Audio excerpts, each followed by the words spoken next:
ஈசா நபி ஈசா நபி அப்படின்னு சொல்லக்கூடியவர் எழும்புவார்னு சொல்றாங்க. நல்லா கவனமா கேளுங்க. நான் சொல்லக்கூடிய இந்த பேரெல்லாம் கவனமா கேட்டீங்கன்னா தான் உங்களுக்கு நல்லா புரியும். அதாவது இஸ்லாத்தினுடைய கடைசி தூதர் நபிகள் நாயகம். இந்த நபிகள் நாயகம் இறந்து போனதுக்கு பிற்பாடு ஒரு குறிப்பிட்ட காலங்கள் கழிச்சு இன்னொரு தூதர் வருவாரு. அந்த தூதர் யாருன்னா ஈசா நபின்னு சொல்றாங்க. அதாவது நாம் எல்லாரும் பைபிள்ல பார்த்திருக்கிற இயேசு கிறிஸ்துவ தான் ஈசா நபின்னு முஸ்லீம்காரங்க மென்ஷன் பண்றாங்க. அப்ப ஈசா நபி இந்த பூமியில என்ன செய்வாரு அப்படின்னு கேட்டாச்சுன்னா, அவர் பூமிக்கு வருவாரு, இந்த இந்த உலகத்தை அரசாழ்வாரு, பிற்பாடு இறந்து போவாரு. அவர் இறந்து போனா அவர் அடக்கம் பண்றதுக்கு இன்னைக்குமே எந்த முகமது நபிக்கு பக்கத்துல ஒரு கல்லறையை தோண்டி வச்சுட்டு இன்னைக்கு உட்கார்ந்து இருக்கிறாங்க. அந்த தீர்க்க தரிசனத்தை நம்பி அந்த கல்லறைக்கு பக்கத்துல ஒரு கல்லறையை தோண்டி வச்சுட்டு இன்னைக்கு உட்கார்ந்துட்டு இருக்கிறாங்க. அப்போ திட்டங்கள் பெருசா இல்லை. அதாவது குரான்ல ஏன்னா அதை நான் படிச்சிருக்கிறேன், பகுத்தறிஞ்சிருக்கிறேன். ஒரு 10 அஜ்ரத்துமார்கிட்ட இன்னைக்கு நான் கேட்கும் போது திட்டம் ஒண்ணுமே இல்லைன்ட்டாங்க. இந்த காலகட்டத்தில் இது நடக்கும், இந்த காலகட்டத்தில் இது நடக்கும், இப்படி எல்லாம் மாறி போகும் அப்படிங்கிற அந்த தெளிவான திட்டம் அங்க இல்லைன்ட்டாங்க. குரான்லயும் இல்ல, அல் புகாரிலும் இல்ல, அல் ஹதீஸ்லயும் இல்ல அப்படின்னு சொல்லிட்டாங்க. சரி, இப்ப அப்படியே விட்டுட்டு திருப்பி நம்ம பைபிளுக்கு வரோம். பைபிள், இந்த பைபிள் எப்ப உருவாக்கப்பட்டது அப்படின்னு சொல்லியாச்சுன்னா, சரியா 7000 வருடங்களுக்கு முன்பா ஆதாம் ஏவாள் உண்டாக்கப்பட்ட நாள்ல இருந்து அது கணக்குன்னு வேதம் சொல்லுது. நல்லா கேளுங்க. 7000 வருடங்கள் கடவுள் ஒரு திட்டத்தோட இந்த 7000 வருஷத்தை மென்ஷன் பண்ணி, நல்லா மென்ஷன் பண்ணி, அதாவது இந்த பூமி, இந்த உலகம் இதெல்லாம் உண்டாகி கோடி வருஷங்கள் ஆச்சு. நிறைய மரங்கள், பெரிய பெரிய மிருகங்கள், டைனோசரஸ் எல்லாம் வாழ்ந்திருக்கிறதுக்கு உண்டான அர்த்தம், ஆதாரங்களும் அடையாளங்களும் இருக்கு. ஆனா நான் சொல்றேன், இந்த பைபிள் குறிப்பிடுற இந்த இந்த இந்த இந்த சட்டத்திட்டங்களுக்கு உட்பட்டு ஒரு சில காலத்தை கடவுள் வச்சிருக்கிறதா பைபிள் சொல்லுது. அதாவது 7000 வருஷங்கள் தான் ஆச்சு, மனுஷ குலம் தோன்றிய 7000 வருஷம் தான் ஆச்சுன்னு சொல்றாங்க. இது ஒண்ணு மட்டும் என்னால கொஞ்சம் நம்ப முடியல. ஏன் அப்படின்னா, இப்ப சமீப காலத்துக்கு முன்னாடி அந்த அகழ்வாராய்ச்சி கீழடி தோண்டி எல்லாம் எடுப்பாங்க இல்லையா, அப்படி எல்லாம் தோண்டி எடுக்கும் போது இதெல்லாம் 4 லட்சம் வருஷம் பழமையா வாழ்ந்த மக்கள் வாழ்ந்த காலகட்டங்கள்ல உபயோகப்படுத்துற பொருட்கள் அப்படின்னு சொல்லி அந்த அகழ்வாட்சியாளர்கள் எடுத்து வைக்கிறாங்க. அது அது 4 லட்சம் வருஷத்துக்கு முன்னாடிதான் உள்ளது. அதை எப்படி ப்ரூவ் பண்றாங்கன்றது அது எனக்கு தெரியல. நான் நிச்சயமா அதை படிக்கணும். ஆனா இந்த கிறிஸ்தவ வேதம், தோரா, இன்ஜில், பைபிள்னு சொல்லக்கூடிய இந்த பரிசுத்த வேதாகமத்துல என்ன குறிப்பிடுறாங்கன்னா, மனுஷர் தோன்றிய மொத்தமா 7000 வருடம். அதாவது அந்த 7000 வருடத்துல கரெக்டா 7000 வருஷத்துல நம்ம இருக்கிறோம்னு போடுறாங்க. அதாவது 6000 வருஷம் முடிஞ்சிருச்சு, 7000 வருஷத்தினுடைய துவக்கத்துல நாம் இருக்கிறோம்னு இந்த வேத அறிஞர்கள் சொல்லுகிறாங்க. அதாவது அந்த பைபிளை ஆராய்ச்சி பண்றவங்க சொல்றாங்க. இதனுடைய பெரிய ஒரு ஆச்சரியம் என்ன அப்படின்னா, இந்த 7000 வருஷமும் இந்த மனுஷர் எங்க பூமி எப்படி இருந்தது எல்லாத்துக்கும் துல்லியமான வியாக்கியானம் இந்த வேதத்துல இருக்கு. அதை நான் உங்களுக்கு ஒவ்வொன்றும் புரியுற மாதிரி நான் சொல்றேன். நிச்சயமா இதை நான் சொல்றேன்னு நீங்க ஏத்துக்கொள்ள கூடாது. நீங்க இதை பகுத்தறிய வேணும். உங்களுக்கு டைம் இருக்கும் போது இந்த மாதிரி புத்தகங்கள் எல்லாம் வாங்கி படிங்க, நிறைய வீடியோஸ் பாருங்க, பைபிளை பற்றின அந்த இதெல்லாத்தையும் படிங்க. எல்லாத்துக்கும் நம்ம பொதுவான ஆளா இருக்கணும். அதை நம்ம கத்துக்கிட்டு நம்ம நம்ம என்ன சொல்றது, அதை ஃபாலோ பண்றதுக்கு இல்ல, என்னன்றதுக்குள்ள இருக்கிற உண்மையை நீங்க கத்துக்கணும்னு நான் விருப்பப்படுறதுனால அந்த வார்த்தையை நான் சொன்னேன். இப்போ இந்த 7000 வருஷத்தினுடைய துவக்கத்துல கடவுள் பூமி உண்டாக்குறாரு. ஆதாம் ஏவால 7வது நாள் படைக்கிறாரு. 7வது நாள் படைச்சு அந்த ஏதேன் தோட்டங்கிற இடத்துல கொண்டு போய் விடுறாரு. அந்த ஏதேன் தோட்டத்துல கொண்டு போய் விட்டதுக்கு அப்புறம் ஆதாம் கிட்ட கடவுள் சொல்றாரு, இந்த தோட்டத்தில் இருக்கிற எல்லா கனியையும் புசிக்கலாம், ஆனா அந்த நன்மை தீமை அறியத்தக்க கனியை மட்டும் நீ புசிக்க கூடாதுன்னு சொல்றாரு. ஆதாமும் சரி கடவுள் மேல இருக்கக்கூடிய அந்த பயபக்தியில சரி நான் சாப்பிட மாட்டேன் அப்படின்னு சொல்லிடுறாரு. கடவுள் சொல்லிட்டு போயிட்டாரு. காலங்கள் போகுது. ஆதாமனுடைய மனைவியாகிய ஏவாள்ன்றவங்க அந்த மரத்துக்கிட்ட போகும்போது எல்லா கனிகளையும் சாப்பிடுறாங்க. அந்த அந்த தோட்டத்தில் இருக்கக்கூடிய எல்லா கனிகளையும் சாப்பிடுறாங்க. இந்த ஒரு மரத்து கனியை மட்டும் நம்ம ஏன் சாப்பிடக்கூடாது அப்படின்னு இவளுக்குள்ள ஒரு கேள்வி வருது. அப்போ அந்த மரத்து மேல சர்பத்தினுடைய வடிவுல ஒரு ஒரு ஒரு சாத்தான் ஒண்ணு வரதா அந்த வேதம் குறிப்பிடுது. அப்ப அந்த சர்பம் வந்து இவகிட்ட பேசுற மாதிரி சித்தரிக்கிறாங்க. எப்படி சித்தரிக்கிறாங்க? இந்த கனியை நீ புசிக்கும் நாள்ல நீ சாவேன்னு உனக்கு கடவுள் சொன்னாரா? அப்படி சொல்ல நன்மை தீமை தெரியவராத்தான் நான் மாறிடுவேன்னு கடவுள் சொன்னாரு அப்படின்னு அவ சொல்றான். அப்போ தாத்தா என்ன சொல்றான்? நீ சாப்பிடு, நீ சாப்பிட்டீனா நீ கடவுள் மாதிரியே ஆயிருவ அப்படின்னு சொல்றான். நல்லா ஒண்ணு புரிஞ்சுக்கோங்க. இந்த இந்த இந்த இந்த இந்த இந்த ஏவாள் என்ன பண்றான்? இந்த கனியை பறிச்சு சாப்பிடுறான். இந்த கனியை பறிச்சு சாப்பிட்டதுக்கு அப்புறம் அவ தன்னுடைய கணவனாகிய ஆதாமுக்கும் கொடுக்குறா. அந்த சாப்பிட்டதுக்கு உடனே இவங்களுடைய கண்கள் திறக்கப்படுறதாவும் இவங்க நிர்வாணமா இருக்கிறதாவும் இவங்களுக்கு தெரிய வருது.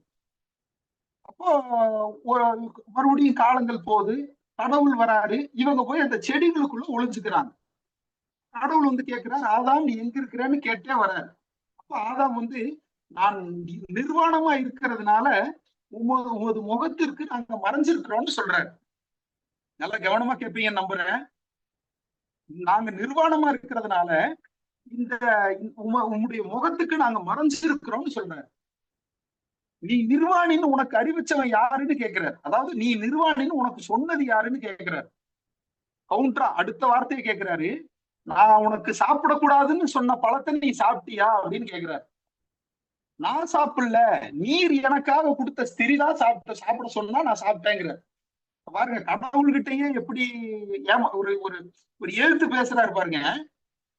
நான் உனக்கு சாப்பிடக்கூடாதுன்னு சொன்ன கனி நீ சாப்பிட்டியான்னு கேட்டா ஆமா தெரியாம சாப்பிட்டேன்னு சொல்லிட்டு அதோட முடிஞ்சுது. ஆனா இங்க மாற அன்னையில இருந்து இந்த பூமி மேல பாவம் பிறக்குதுன்றத நான் சொல்ல வரேங்க.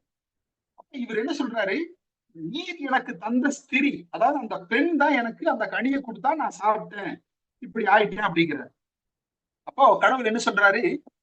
நான் நீ நித்திய நித்தியமா வாழ்வேன்னு சொல்லிதான் உன்னை உருவாக்கணும் இங்க வச்சேன்.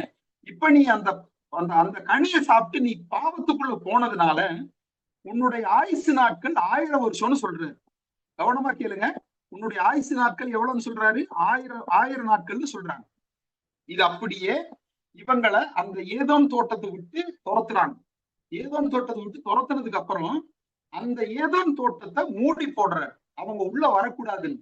அந்த ஏதோன் தோட்டம் எங்க இருக்குன்னு கேட்டா இன்னைக்கும் இந்த பூமியில தான் இருக்குன்னு கிறிஸ்தவ அறிஞர்கள் உறுதியா சொல்றாங்க.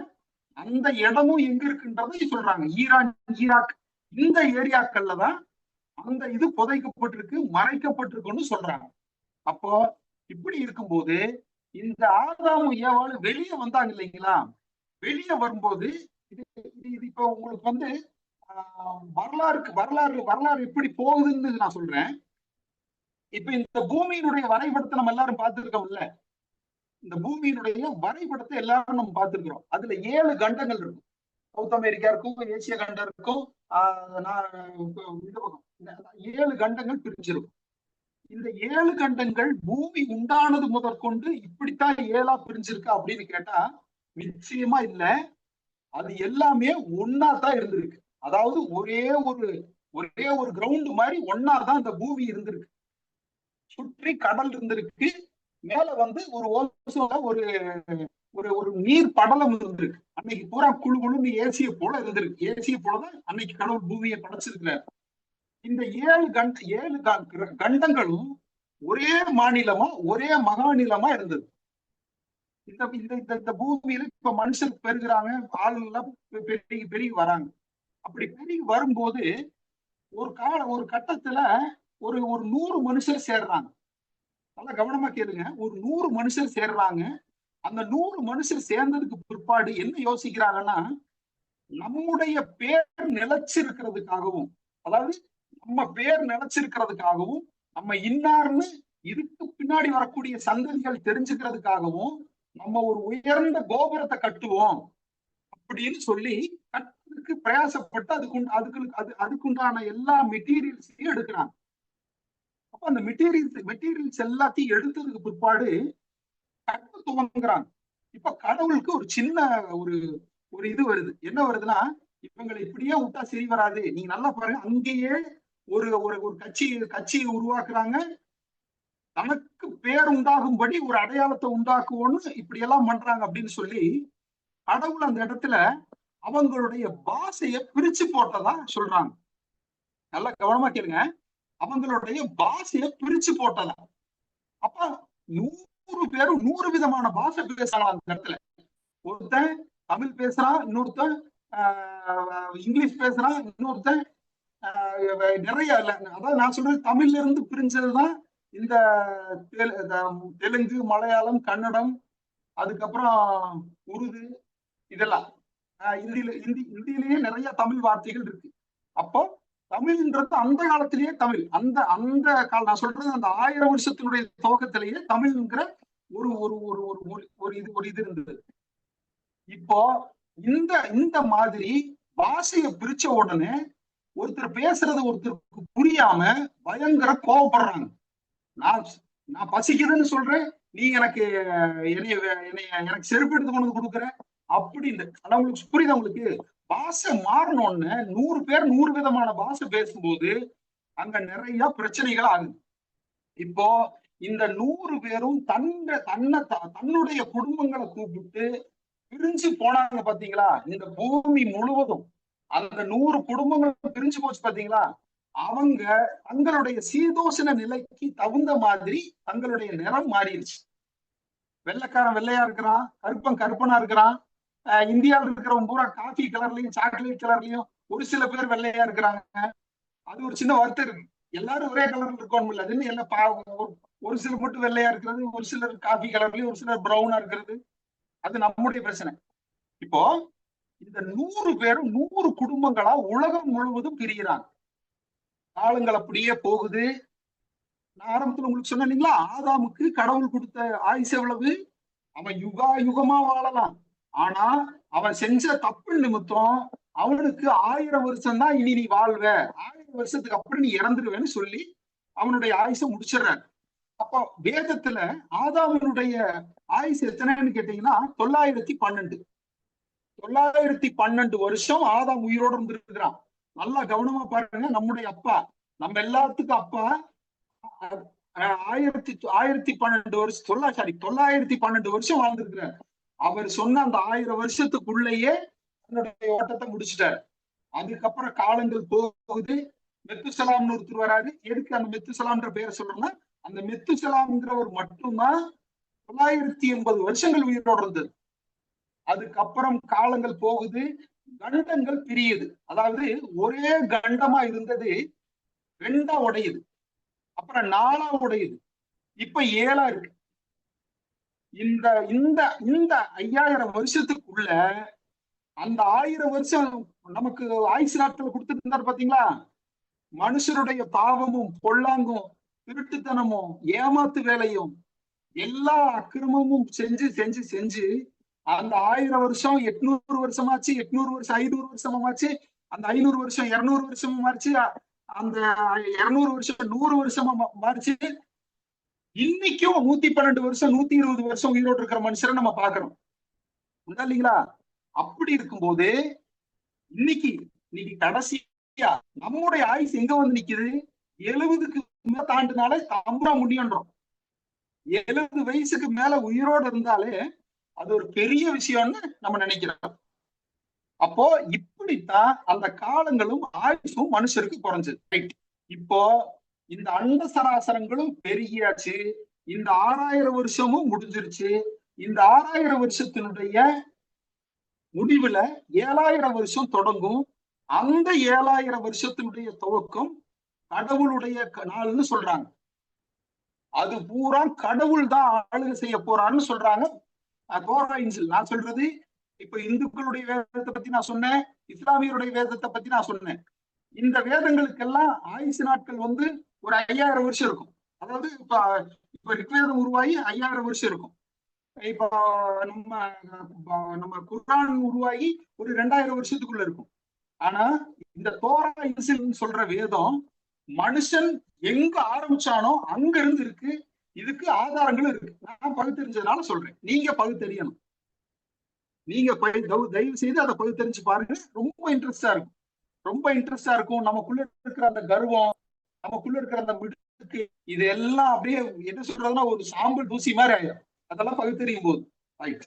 இப்போ இந்த 7000 வருஷத்தினுடைய துவக்கத்துல, இந்த 6000 வருஷத்துல அப்ப கடவுள் என்னதான் திட்டத்தை, அது பேர் என்ன வச்சிருந்தாரு அப்படின்னு கேட்டாச்சுன்னா, முதல் 1000 வருஷம் இருக்கு பாத்தீங்களா, அதுக்கு வந்து கடவுள் என்ன பேர் வச்சிருக்கிறாருன்னா தூதர்களின் காலம்னு வச்சிருக்காரு.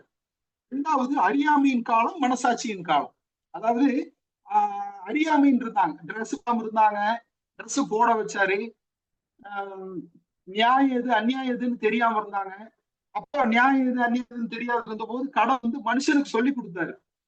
ஒருத்தன் வந்து உன் கண்ணை படிச்சுட்டான்னா அவனுடைய ஒரு கண்ணையும் நீ பறிச்சிரு. அதாவது நீங்க நல்லா கவனமா கேளுங்க, இந்த காலத்துல அது தப்பு. கண்ணுக்கு கண் பல்லுக்கு பல் அப்படிங்கிறத கடவுள் மனுஷனுக்கு சொல்லி கொடுத்திருக்கிறாரு. நியாயங்கிறது ஒண்ணு இருக்கு இல்லையா, நியாயங்கிறது ஒண்ணு வேணும் இல்லைங்களா. இன்னைக்கு நம்ம கண்ணை யாராவது பறிச்சிட்டோம்னா நம்ம அவங்களை மன்னிச்சு, தெய்வீக குணம். ஆனா மிருக மாதிரி இருந்த ஒருத்தனை மனுஷனாக்குறதுக்காக இந்த திட்டங்களை கடவுள் சொல்லி கொடுத்தாரு. அதுதான் தூதர்களின் அறியாமையின் காலமும் மனசாட்சியின் காலமும். அதுக்கு அடுத்தது நியாய பிரமாணத்தின் காலமும் ஒரு மனுஷருக்கு தான் கற்றுக் கொடுக்குறாரு. என்ன கற்றுக் கொடுத்தாருன்னா, ஒரு மாடு தொலைஞ்சு போச்சு, அந்த மாடு வேற ஒருத்தருக்கு கிடைச்சிருச்சு. அந்த மாட்டை உரியவனிடத்துல கொடுக்கணும், அதுதான் நியாயம். உரியவனிடத்துல கொடுக்கிற வரைக்கும் அந்த மாடு அவன்கிட்ட எத்தனை நாள் இருக்கோ அந்த அவன் அனுபவிச்சுட்டான், அது தப்பு இல்ல அப்படின்ற ஒரு சில காரியங்களை சொல்லி கொடுக்குறாரு. அதுக்கப்புறம் ஒருத்தனுக்கு ஒருத்தன் வந்து ஒருத்தனை விளையாட்டா தள்ளி அவனுக்கு ஒரு கை உடைஞ்சு போச்சுன்னு சொல்லியாச்சுன்னா, இவனுடைய கையையும் உடைக்கணும், அதாவது கையை உடைக்கணும், அவனுக்கு ஏற்பட்ட இழப்பு இவனுக்கு ஏற்படணும் அப்படிங்கிற காரியத்தை எல்லாத்தையும் அந்த நியாய பிரமாண காலத்துல சொல்லித்தரார். அந்த 3000 வருஷத்தினுடைய துவக்கத்துல சொல்லி கொடுக்கிறார். மனுஷனுக்கு மனுஷனா மதிக்கக்கூடிய காரியங்களை அங்க சொல்லி கொடுக்கிறார். அப்ப மனுஷன் தெரிஞ்சுக்கிறான், அப்ப அவன் கண்ணை போடுவான்னா என் கண்ணு போயிடும் அப்படிங்கிற ஒரு பயத்தோட வாழ்க்கையை நகர்த்த ஆரம்பிக்கிறான். அதுக்கு அடுத்த காலம் இடைக்காலம்னு சொல்றாங்க. இந்த இடைக்காலம் என்ன அப்படின்னு சொன்னீங்கன்னா, இந்த பூமி மனுஷன் பாவம் பண்ணிட்டான். இப்போ கடவுள் இவனை இப்படியே விட முடியாது, இவனை எப்படியாவது தன்னுடைய இடத்துக்கு கூட்டுக்கணும், திருப்பி பல இடத்துக்கு கூட்டுக்கணும். அப்போ இந்த பூமி மேல ஒரு பரிசுத்த, அதாவது ஒரு தூய்மையான ஒரு ரத்தம் பலி செலுத்தணும். ஏன் பலி செலுத்தணும்னா, பலி செலுத்தாம பாவ மன்னிப்பு கிடையாதுன்னு நம்ம எல்லா வேதங்கள்லயும் நம்ம படிச்சிருக்கிறோம். நம்ம மூத்தவங்க எல்லாம் நம்ம அதை கொடுத்திருக்கிறாங்க.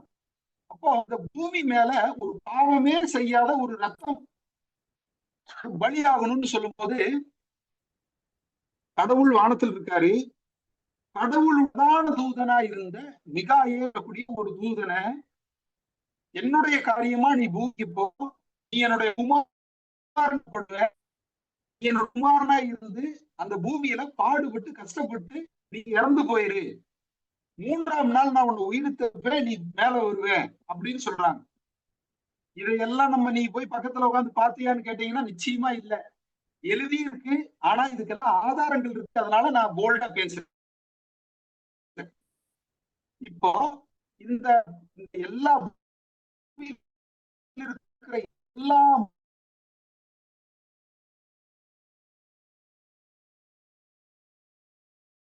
மனுக்குல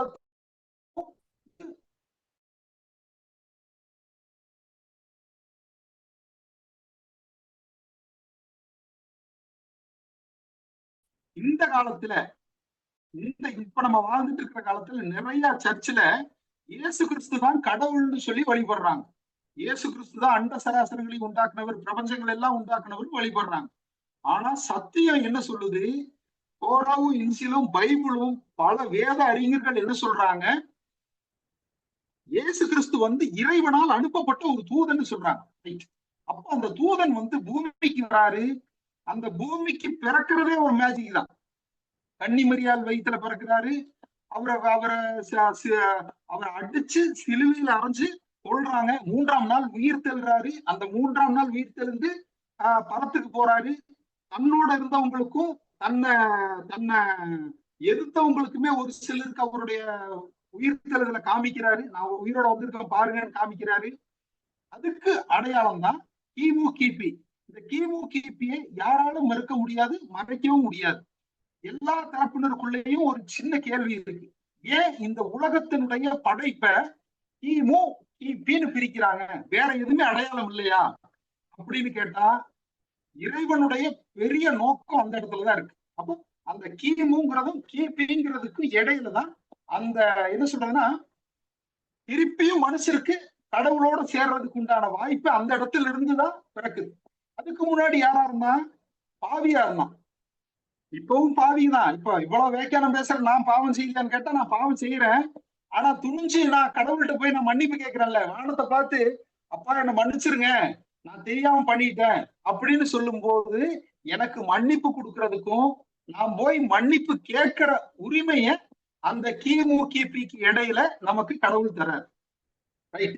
இதுக்கும் இன்னைக்கு இருக்கக்கூடிய அரசியலுக்கும் என்ன கணக்கு அப்படின்னு கேட்டாச்சுன்னா, ஒரு ஒரு ஒரு ஒரு ஒரு மீட்டிங்ல ஏஆர் ரஹ்மான் இருக்காருல்ல, மியூசிக் டைரக்டர், அவர்கிட்ட ஒரு கேள்வி கேட்கிறாங்க.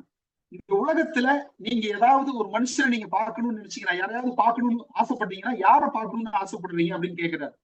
அப்போ ஏஆர் ரஹ்மான் அழகா ஒரு பதில் சொல்றாரு. என்ன சொல்றாருன்னா, நான் இயேசு கிறிஸ்துவ பார்க்கணும்னு விருப்பப்படுறேங்கிறாரு. நல்லா நீங்க இந்த வீடியோ கண்டிப்பா எல்லாரும் பார்த்திருப்போம்.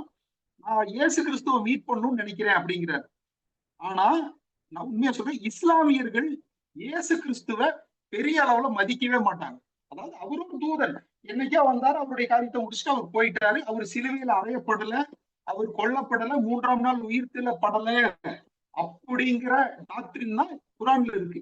ஆனா ஏகமான ஒரு முஸ்லீம்காரர் அவர் எப்படி இயேசு கிறிஸ்துவ மென்ஷன் பண்ணி இயேசு கிறிஸ்துவ நான் பார்க்கணும் அப்படின்னு சொல்றாருன்னா, அவரும் இறையியல் படிச்சிருக்கிற ஒரு சகோதரர். எல்லா இறையியலும் கடவுள் யாருங்கிறத அவர் திட்டமா எல்லா வேதங்களையும் எல்லா மனுஷர்களையும் பார்த்து பகுத்தறிஞ்ச ஒரு மனுஷர். ஏன்னா இது எங்களுக்கு குருவா இருக்கக்கூடிய ஆட்கள் எனக்கு சொன்னது. அவர் அந்த மாதிரி படிப்பாரு, நிறைய காரியங்களை செய்வாரு, இந்து டெம்பிள் கூட போவாரு, தர்காக்கு போவாரு, சர்ச்சுக்கு போவாரு, இஸ்லாம் தொழுகைக்கும் போவாரு. அவர் ஒரு வித்தியாசமான மனுஷன்னு சொல்லுவாங்க.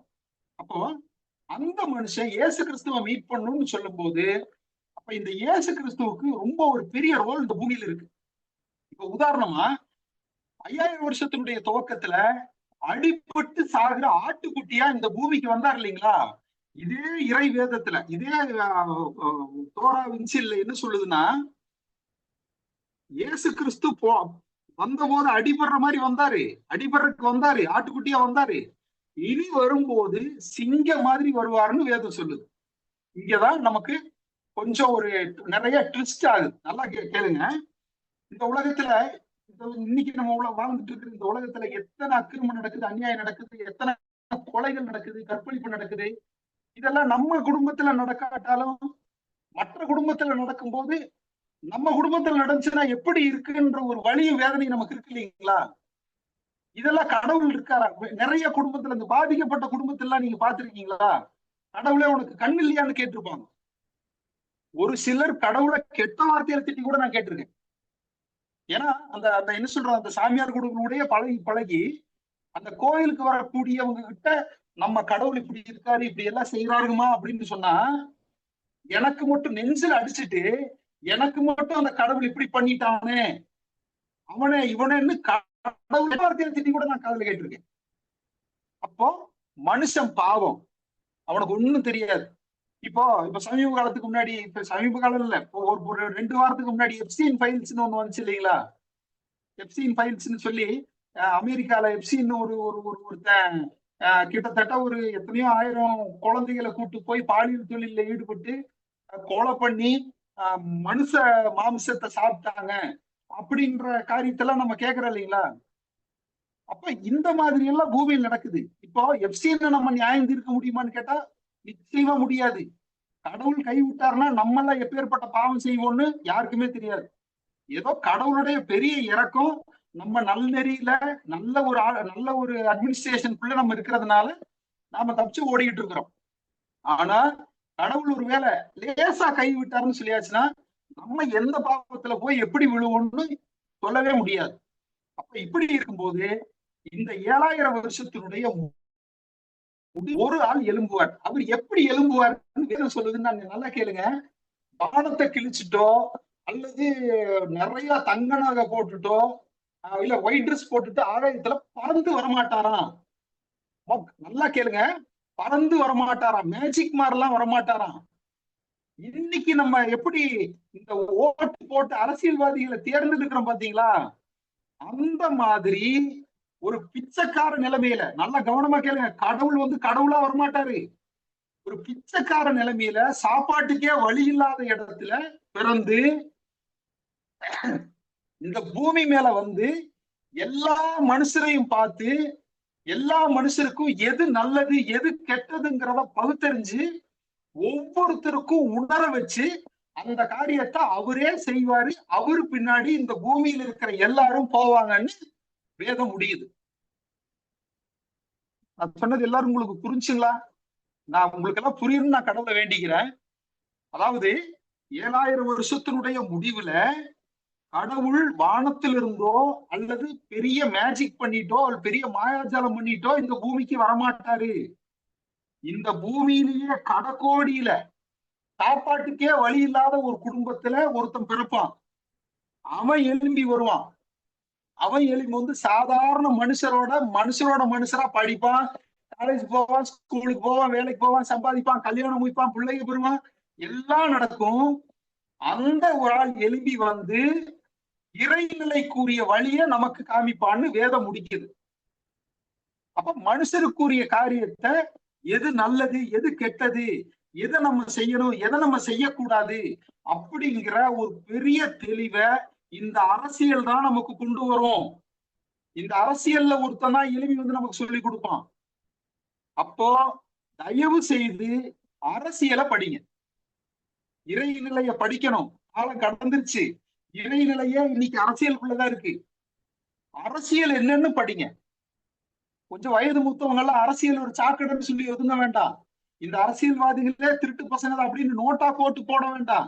அந்த நோட்டாக்கு ஓட்டு போட்டுட்டு நீங்க போயிடுறீங்கல்ல, உங்களுக்கு இப்போ உதாரணமா ஒரு 60 வயசு உங்களுக்கு இருக்குன்னா இன்னொரு 20 வருஷம் நீங்க உயிரோட வாழ்வீங்க. உங்களுடைய பேரனும் பேத்தி இன்னும் 120 வருஷம் வாழணும் இல்ல. நான் சொல்றது உங்களுடைய ஆட்சியை சேர்த்து அவங்க ஒரு 120 வருஷம் வாழணும்ல. இன்னைக்கு ஒரு கிலோ அரிசி 20 ரூபா மதிப்புள்ள 20 ரூபா அரிசி 200 ரூபாய்க்கு விற்கிற, 70 ரூபாய் 80 ரூபாய்க்கு விற்கிற. சொல்லுங்க, 20 ரூபாய்க்கு தான் பெறும், 3 ரூபாய்க்கு தான் பெறும் ஒரு பிஸ்கெட்டு. அந்த பிஸ்கெட் இன்னைக்கு 20 ரூபாய்க்கு விற்கிறாங்களே. ஆச்சுங்களா? 1 ரூபாய்க்கு எனக்கு தெரிஞ்சு இவ்வளவு பெரிய போண்டா போட்டு இருந்த இடத்துல இன்னைக்கு இத்தனோண்டு போண்டா 5 ரூபாய்க்கு விற்கிறாங்க. அப்போ நாட்டினுடைய ஆளுமை செய்யறவங்க அந்த சரியான ஒரு அறிவில்லாதவங்களை தூக்கிட்டு போய் நம்ம உட்கார வைக்கும் போது இன்னும் பிரச்சனைக்குள்ளதான் நம்ம போவோம். அப்போ ஒரு 3 மாசத்துல எலெக்ஷன் இருக்கு. இந்த 100 எத்தனை பேரு 63 பேர் தான் இருக்காங்க, பாதி பேர் போயிட்டாங்க, பரவாயில்ல. அப்ப இந்த 63 பேர்ல தயவு செய்து இறைய தேடுங்க. ஒண்ணுமே இல்ல, நீங்க நான் சொல்றேன் பாருங்களேன், ஒரு செங்கலுக்கு நம்ம சாமி உண்டா கூட, நான் சொல்றேன் மனசார சொல்றேன், ஒரு செங்கலை வச்சு நம்ம அதுக்கு முன்னாடி நின்று முழு இருதயத்தோட உண்மையா நம்ம வேண்டும் போது அந்த இறைவனே இறங்குவார். இறைவன் வருவாரு, நம்மளை தேடி வருவாரு. நம்மள படைச்சார் இல்ல. இப்போ ஒரு ஒரு ஒரு ஒரு பிள்ளை பாவம் செய்யுது, ஒரு பெரிய ஒரு பாவமே செஞ்சிருச்சு. உதாரணமாவே சொல்றேன், இப்ப இந்த டெல்லியில நிர்பயான ஒரு பிள்ளைய 5 பேர் பாலியல் வன்கொடுமை செஞ்சு கொன்னாங்க. மொத்த நாடுமே அந்த 5 குற்றவாளிகளுக்கும் தூக்கு தண்டனை கொடுன்னு சொல்லுச்சுங்களா? ஆனா அந்த 5 பேர்த்தினுடைய தாய் தோப்ப நெஞ்சில் அடிச்சுட்டு அழுதாங்களா? என் பிள்ளைய விட்டுருங்க, அவன் செஞ்ச தப்ப மன்னிச்சிருங்கன்னு சொன்னாங்களா? அப்போ அவங்க பெத்த பிள்ளைய எப்பேற்பட்ட தப்பு செஞ்சாலும் அவங்களுக்கு அவன் பிள்ளைன்னா நம்ம எல்லாத்தையும் உண்டாக்குன கடவுள் நமக்கு எவ்வளவு போய் இறங்கி வருவாரு சொல்லுங்க. நம்ம எல்லாத்தையும் உண்டாக்குன கடவுள் நமக்கு எவ்வளவு இறங்கி வருவாரு? நிறைய இறங்கி வருவார். நம்ம என்ன தப்பு செஞ்சாலும் என்ன பிரச்சனை பண்ணாலும் நிச்சயமா நம்மளை கைவிட மாட்டாரு. கண்டிப்பா இறங்கி வருவாரு. ஆனா கடவுள் வந்து, நான் ஒரு ஒரு காரியத்தை உங்களுக்கு சொல்றேன். கடவுள் ஒரு வழிகளை திட்டங்களை வச்சுட்டாரு. அந்த வழி திட்டங்களையும் நாம தான் பகுத்தறிஞ்சு பிடிச்சுக்கணும். இப்ப உதாரணமா கடவுள் டெய்லியும் நமக்கு காலையில எந்திரிச்சு பல்லு விளக்குன்னு சொல்லி கொடுத்துருக்காரா? பல்லு விளக்கலன்னா நம்ம தான், நம்ம வாய்தான் நாரி போகும்.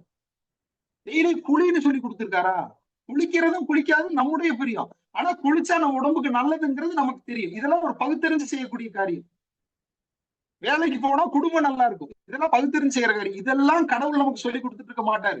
காலையில எந்திரிச்சு பல்லு விளக்கு, காலையில எந்திரிச்சு குளி, காலையில எந்திரிச்சு வேலைக்கு போ, பள்ளிக்கூடம் ஸ்கூலுக்கு போ, நல்லா படி, முன்னேறு. இல்ல, இதெல்லாம் நம்ம அறிவுதான். அதே போலதான் ஆன்மீகமும் அரசியலும், தேசமும் தெய்வீகமும் நம்முடைய ரெண்டு கண்ணு மாதிரி இருக்கணும். நல்லா தயவு செய்து கேளுங்க. இப்போ நம்முடைய இந்திய தேசத்துல எத்தனை கட்சிகள் இருக்கு? பிஜேபி இருக்கு, காங்கிரஸ் இருக்கு, மத்தியில் ஆள்றது. தமிழ்நாட்டுல ஆள்றது அதாவது கூட்டணி இல்லாம பொதுவா இருக்கக்கூடிய கட்சிகள் எது? டிஎம்கே, ஏடிஎம்கே.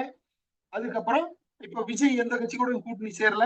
நாம் தமிழர் கட்சி. இந்த 4 கட்சிகள் இருக்கு, சரிங்களா? நம்ம தமிழ்நாட்டில் இருக்கிற கட்சிகளுக்கு முக்கியத்துவம் செலுத்தணும். ஏன்னு கேட்டீங்கன்னா, நம்ம வீட்டுல இருக்கிறவங்க தான், நம்ம தாய் தகப்பன் தான் பிள்ளைகளை கவனிப்பாங்கன்ற மாதிரி தமிழ்நாட்டில் இருக்கிற கட்சி தான் தமிழ்நாட்டு மக்களுக்குரிய காரியங்களை தெளிவா செய்யும். அப்போ தமிழ்நாட்டுல 4 கட்சிகள் இருக்கு. இந்த 4 கட்சிகளுடைய அறிக்கையை பாருங்க. அதாவது நாங்க ஆட்சிக்கு வந்தா இதெல்லாம் செய்வோம்னு சொல்லுவாங்கல்ல, நாங்க ஆட்சிக்கு வந்தா இதெல்லாம் செய்வோம்னு சொல்லுவாங்கல்ல. அப்ப இது எல்லாத்தையும் வச்சு பாருங்க. தயவு செய்து அதுக்காக ஒரு மணி நேரம் செலவு பண்ணுங்க. உங்களை கையெடுத்து கும்பிட்டு கேட்கிறேன். அந்த அந்த எல்லாத்தையும் வச்சு பாருங்க. அந்த 4ஐயும் ஒப்பிட்டு வச்சு பாருங்க. இந்த 2 கட்சிகளும் இந்த 50 வருஷமா இருந்து சொன்னதையே திருப்பி திருப்பி சொல்லிட்டு இருக்கிறாங்க. இன்னும் நாடு உருட்ட பாட காணும். பால்ல கலப்படம், எல்லாத்துலயும் கலப்படம், எல்லாத்துலயும் கலப்படம். அப்போ மீதி இல்ல இந்த 2 கட்சியில எது கரெக்ட்னு பாருங்க. அதாவது இவங்க சொல்றாங்க, இவங்க செய்வாங்களான்னு பாருங்க. இவன் சொல்லவே இல்லை, இவன் செய்வானான்னு பாருங்க. நிறைய காரியம் இருக்கு. அப்ப நீங்க பகுத்தறிஞ்சு நம்ம தெய்வத்துக்கிட்ட, கடவுள்கிட்ட கேளுங்க. கடவுள் நல்ல ஒரு வழி பிறப்பார். ஏன்னு கேட்டீங்கன்னா, நான் ஏன் தமிழ்நாட்டை ரொம்ப மென்ஷன் பண்றேன்னு தெரியுங்களா? நாஸ்ட்ரோடாமஸ் ஒரு ப்ரெடிக்டர் இருக்கு. நல்லா கவனமா கேளுங்க. இப்ப நான் சொல்ல கூடிய காரியம் ரொம்ப ரொம்ப கவனமா கேளுங்க. நாஸ்ட்ரோடாமஸ் ஒரு ப்ரெடிக்டர் இருக்காரு. இவர் வந்து ஒரு ஜோசிகாரர். இந்த ஜோசிகாரர் வந்து என்ன சொல்றாருன்னா, பூமியினுடைய ஆசிய கண்டத்துக்கு கிழக்கு பகுதியில், நல்லா கேளுங்க, ஆசிய கண்டத்துக்கு கிழக்கு பகுதியில முக்கடலிலும் சங்கமிக்கிற இடத்துல, முக்கடலும் சங்கமிக்கிற இடத்துல இருந்து ஒருத்தன் எழும்புவான். அவன் காக்கா குருவிக்கெல்லாம் அரசியல் பேசுவான். அவன் பின்னாடி இந்த மொத்த உலக ஜனங்களும் போகும்னு பிரெடிக்ட் பண்றாரு. இங்க வேதம் என்ன சொல்லுது? இங்க நம்ம நம்ம நம்ம நான் சொல்றது இறை வேதம் என்ன சொல்லுது? அப்படித்தான் ஒருத்தன் எழும்பி வருவான். கடைக்கோடியில சாப்பாட்டுக்கு வழி இல்லாத ஒருத்தன் வருவான். அவன் பின்னாடி உலக ஜனமே போகும் போகும். அம்மா, இது கடவுள் முடிவு பண்ணது, நாம முடிவு பண்ணது இல்ல. அப்போ அதுக்கு பயந்து இருக்கிறோம். அதுக்குள்ள இருக்கக்கூடிய அற்புதங்களை நிறைய பார்த்திருக்கிறோம். இப்போ இப்போ 1503வது வருஷம் வாழ்ந்த நாஸ்ட்ரோடாமஸ் ஒரு ஜோசிகாரரும் சொல்லிட்டு இறந்து போனார். அவர் சொன்னதை நீ ஏன் இவ்வளவு இன்ட்ரெஸ்டா சொல்ற அப்படின்னு கேட்டீங்கன்னா, அவர் சொல்லி நடக்காதது ஒண்ணுமே இல்லை. சுனாமி வரும்னு சொன்னாரு, வந்தது. இத்தனை பேர் அழிஞ்சு போயிட்டாங்க. பூமியில நிறைய கொள்ளை நோய் வரும், கொரோனா வரும்னு சொல்லியிருக்காரு, அது நடந்தது. பிற்பாடு இந்த ட்வின் டவர் இடிப்பாங்கன்னு சொன்னார், அதுவும் நடந்தது. அதெல்லாம் எப்படியோ அதே மாதிரி இந்த முக்கடலும் சங்கமிக்கிற ஒரு இடத்துல இருந்து ஒரு மனுஷன் எழும்பி வருவான். அந்த மனுஷன் பின்னாடி மொத்த உலகமும் போகும்னு அந்த ஐயா சொல்லிட்டு இறந்து போயிருக்கிறார். நாம அந்த மனுஷன் யாருன்றது அதெல்லாம் வேண்டாம். நீங்க பகுத்தறீங்க. உங்களுடைய உங்களுடைய நீங்க ஓட்டு போடுறீங்கல்ல, நீங்க ஓட்டு போடும்போது இவன் என்ன ஆளுகிறதுக்கு இவன் தகுதியானவனான்னு பார்த்து ஓட்டு போடுங்க. உங்க மனசாட்சிக்கு எது சரின்னு படுதோ அதை செய்யுங்க. என்னுடைய உரையை முடிச்சுக்கிறேன். இவ்வளவு நேரம் பேசினதுக்கு, அன்பா கேட்டதுக்கு எல்லாத்துக்கும் நன்றி. வாழ்க வளமுடன். Thank you so much. மிக்க நன்றிங்க ஐயா. வாழ்க வளமுடன் ஐயா. இன்னைக்கு அரசியல் அப்படிங்கிறதுல நபிகள் நாயகம் அவங்க 5 வேளை தொழுறது, அவங்களுக்கு பின்னாடி ஆஹ் அடுத்த ஒருத்தர் வருவாரு. அதே மாதிரி இயேசுபிரான் வந்து ஆதாம் ஏவாள் கதை, அவங்க அது முதல்ல சாப்பிட்டது. அப்புறம் இயேசுபிரான் வந்து மக்களுக்காகவே அவரோட இது பண்ணது, 3ஆவது நாள் எழுப்பி வந்தது. இப்படி ஒவ்வொன்றிலையும் இப்ப பகவத்கீதை அப்படின்னா அது அது ஒரு இந்துக்கள் இதுல இருந்துன்னு இல்ல, அதுல ஒரு இது அப்படி ஒன்னொன்னுலயும் வருது. அப்போ காலம் எப்படி பிரிக்கப்பட்டது, முதல்ல உருவானவங்க 1000 வருஷ காலம் வாழ்ந்தாங்க. அதுக்கப்புறம் இப்ப நம்ம ஆயுள் காலம் எப்படி இருக்கு பாருங்க. அப்போ அது எப்படி வந்துச்சு, அந்த இது எப்படி பிரிஞ்சுது அப்படின்னா அந்த மொழியை பேச வச்சுட்டாங்க. அப்போ 100 மொழிகள் அவங்க பேசுறாங்க அப்படிங்கும்போது அந்த மொழி ஒருத்தருக்கு ஒருத்தர் புரியாம அதுல அப்படியே பிரிஞ்சு, அதாவது முதல்ல ஒரு தோன்றி இருப்பாங்கல்ல, அதுல இருந்து எப்படி இது இத்தனை இது பிரிஞ்சுது அப்படிங்கிறத வந்து ஆதியில இருந்து ஒரு விளக்கத்தையா வந்து ஐயா கொடுத்துட்டே வந்தாங்க. இப்போ கடைசியா அரசியல் அப்படிங்கும்போது இப்போ நம்மளுக்கு வந்து எலெக்ஷன் வேற வருது. அப்போ நம்ம சிந்திக்கணும். அதாவது அந்த தமிழ்நாட்டுல இருக்கிற 4 கட்சிகள்ல இப்ப ஏற்கனவே இருக்கிற 2 கட்சியை விட்டுட்டு மீதி 2ல யார் நல்லவங்க அப்படிங்கறத நம்ம ஒரு செங்கலை கூட வழிபடலான்ட்டாங்க. இறைவன் எங்க இருக்கார், தூணிலும் இருக்கார், துரும்பிலும் இருக்கிறாரு. நம்ம செய்யற செயல்கள். கலைச்செல்வி அம்மாவுக்கு கோஹோஸ்ட் கொடுத்துருங்கம்மா. அந்த ஐயாவும் வெளியே போயிட்டாருன்னு நினைக்கிறேன்னா, உள்ள இருக்கிறாரு. அவரோட ஹோஸ்ட் போயிடுச்சா பூஜாமா?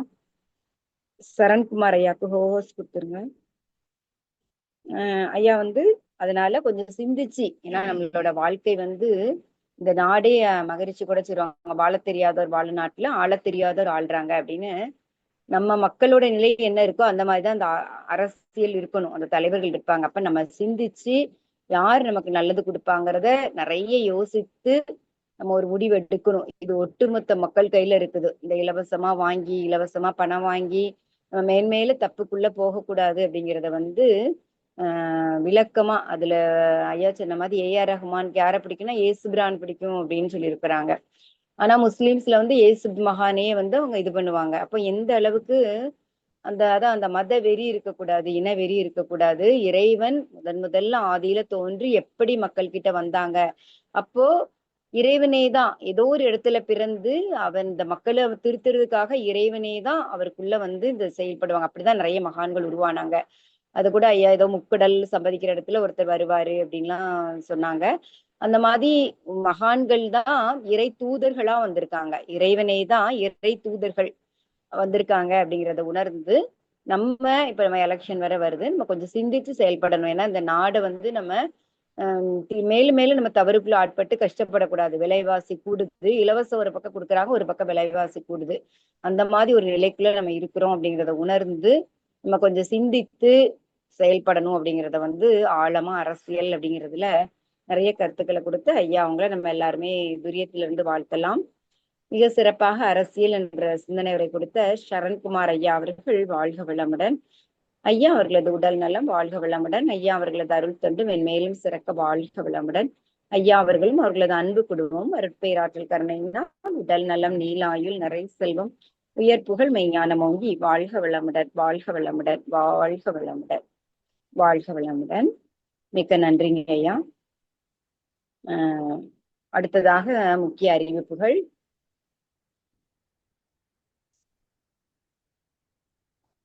நாளை ஞாயிற்றுக்கிழமை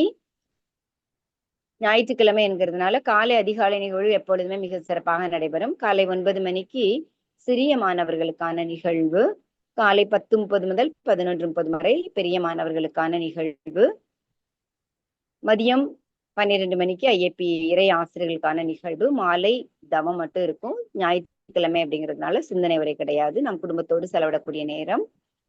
வாழ்க வளமுடன். அடுத்ததாக நமக்கு மகளிர் தினம் மார்ச் 8ஆம் தேதி வருது. ஒரு 10,000 மகளிர் நமக்கு தெரிந்து நமக்கு உறவினரோ நண்பரோ சாதித்த பெண்கள் நிறைய இருப்பாங்க. ஒரு வீட்டு வேலை செய்து ஒரு கணவன் இறந்து ஒரு குழந்தைங்களை ஆளாக்கி இருப்பாங்க. சாதனை பெண்கள்ன்றது வந்து எந்த பெரிய ஆபீசர் ஆகி கிடையாது. ஒரு வீட்டுல ஒரு குடும்பம் நடத்துற ஒவ்வொரு பெண்ணுமே சாதனை பெண் தான். அப்ப நம்ம ஒவ்வொருத்தரும் ஒரு 10 பெண்களை அதுல இணைக்கணும். மொத்தம் 10,000 பெண்கள் சாதனை பெண்கள் இது கொடுக்கணும் அப்படின்னு நம்ம ஒரு எண்ணம் வச்சுக்கலாம். வாழ்க வளமுடன். அடுத்ததாக நமக்கு பட்டறை வகுப்பு 27, 28 1ஆம் தேதி இறை ஆசிரியர்கள் இறை உணர்வு பெறுவதற்கு இந்த பட்டறை வகுப்பு ரொம்ப சிறப்பா இருக்கும். ஐயாவோட மௌன கால அனுபவத்தை சேர்த்து இந்த வகுப்பு சிறப்பா நடத்த இருக்கிறாங்க. அடிப்படை பயிற்சியும் மிக சிறப்பா போயிட்டே இருக்குது. அதுலயும் அடுத்த பயிற்சிக்கும் நம்ம வந்து தெரிந்த உறவினர்கள் நண்பர்கள் இணைக்கணும். ஏன்னா இந்த காலம் வந்து நம்ம சிந்தித்து செயல்பட வேண்டிய காலமா இருக்குது. அதனால நம்ம விழிப்பு நிலையில இருக்கணும்னா நம்ம எல்லாருமே இந்த பிரம்மஞான தத்துவத்தை உணர்ந்தே ஆகணும். அதனால நமக்கு தெரிந்த உறவினர் நண்பர்கள்கிட்ட நம்ம அந்த தொண்டை வந்து மிக சிறப்பாக செய்யலாம். இப்போ வந்து 10th +2 எக்ஸாம்ஸ் வந்து ஸ்டார்ட் ஆகி நடந்துட்டே இருக்குது. இன்றைய இளைஞர்கள் தான் நாளைய சமுதாயம். அப்ப அவங்களோட கல்வி வந்து அவங்க படித்து வேலைக்கு போறது எல்லாமே அவங்க ஒரு ஒழுக்கத்தோடு அந்த கல்வியை முடித்து ஒழுக்கத்தோடு அவர்களுக்கு நல்ல வேலை கிடைத்து அவர்களோட நல்ல இளைஞர்களாகவோ நல்ல ஒரு பெண் குழந்தைகள் நல்ல சிறப்பா வர்றதுக்காக மனதார நம்ம வாழ்த்துவோம். 10th +2 எக்ஸாம் எழுதக்கூடிய அனைத்து ஆண் பெண் மாணவர்கள் மாணவிகள் அனைவரும் வாழ்க வளமுடன். அனைவரும் அவர்களுக்குள் நல்ல ஒரு ஞானத்தோடு அவர்கள் படித்த பரீட்சை சிறப்பாக ஞாபகத்தோடு எழுதுவதற்கு எல்லாம் வல்ல அருட்பேராற்றல் கருணையினால் உடல் நலம் நீலாயுள் நிறை செல்வம் உயர்ப்புகள் மெய்ஞானம் ஓங்கி வாழ்க வளமுடன் வாழ்க வளமுடன் வாழ்க வளமுடன் வாழ்க வளமுடன். மிக்க நன்றி. அடுத்ததாக வேதாத்திரை கவி உலக நில வாழ்த்து பாடுறவங்க ஹேண்ட் ரைஸ் பண்ணலாமா? வாழ்க வளம். கலைச்செல்வி அம்மா சொல்லுங்கம்மா. வாழ்க வளமுடன்மா.